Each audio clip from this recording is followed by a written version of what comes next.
मी reverend संध्या सुनील साळवे।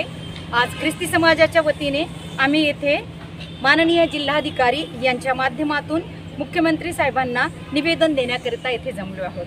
आमचा निवेदनाचा विषय हा आहे, आमदार गोपीचंद पडळकर यांनी ख्रिश्चन समाजाच्या धर्मगुरूंसाठी केलेल्या आक्षेपार्ह विधानाचा आम्ही निषेध करत आहोत आणि त्यांना हे निवेदन आम्ही सादर करत आहोत। या अनुषंगाने आम्ही त्यांना कळवू इच्छितो की सांगली या ठिकाणी आमदार गोपीचंद पडळकर यांनी सभेमध्ये बोलताना ख्रिस्ती समाजाच्या धर्मगुरूंनी जर धर्मांतराचा प्रयत्न केला तर त्या सर्वांनी त्या ठिकाणी जाऊन त्यांना बदडून काढावे, ठोकावे, मारावे, हे जे कार्य करेल, धर्मगुरूंचा सैराट करेल, म्हणजे जीवे मारील, अशा माणसास 11 लाख रुपयाचे बक्षीस जाहीर केले आहे। त्यामुळे महाराष्ट्रातील संपूर्ण देशातील ख्रिस्ती धर्मगुरूंच्या जीवितास धोका निर्माण झाला आहे व त्यांच्या या वक्तव्यामुळे अनेक ख्रिस्ती धर्मगुरूंची हत्याही होऊ शकते।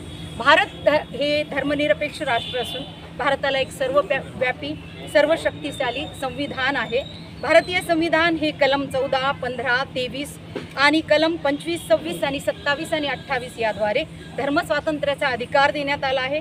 कलम 25 नुसार सत्सद्विवेक बुद्धीचे स्वातंत्र्य आणि धर्माचे मुक्त प्रगटीकरण, आचरण व प्रचार करण्याच्या अधिकाराला सर्व व्यक्ती सारख्याच हकदार आहेत आणि यामुळे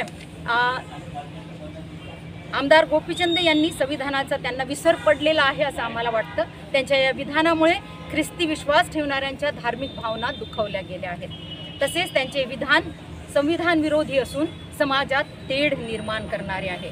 ख्रिस्ती समाज हा शांतताप्रिय असा समाज आहे। संपूर्ण जगाला तो शांतीचा संदेश देतो, परंतु अशा वक्तव्यामुळे आमच्या ख्रिश्चन लोकांच्या प्रार्थनास्थळावर हल्ले होणे, ख्रिश्चन धर्मगुरूंच्या तसेच ख्रिश्चन समाजाच्या व्यक्तींच्या जीविताला धोका निर्माण होऊ शकतो किंबहुना झाला आहे। म्हणून अशी कोणतीही घटना घडल्यास त्याची सर्वस्वी जबाबदारी ही आमदार गोपीचंद पडळकर यांची असेल। त्यामुळे आमदार गोपीचंद पडळकर यांच्यावर तात्काळ धार्मिक तेढ निर्माण करण्याच्या, संविधान विरोधी वक्तव्य करण्याबद्दल तसेच जीवे मारण्याची धमकी दिल्याबद्दल FIR दाखल करून त्यांना अटक करण्यात यावी व त्यांची आमदारकी बरखास्त करण्याची विनंती आम्ही करत आहोत।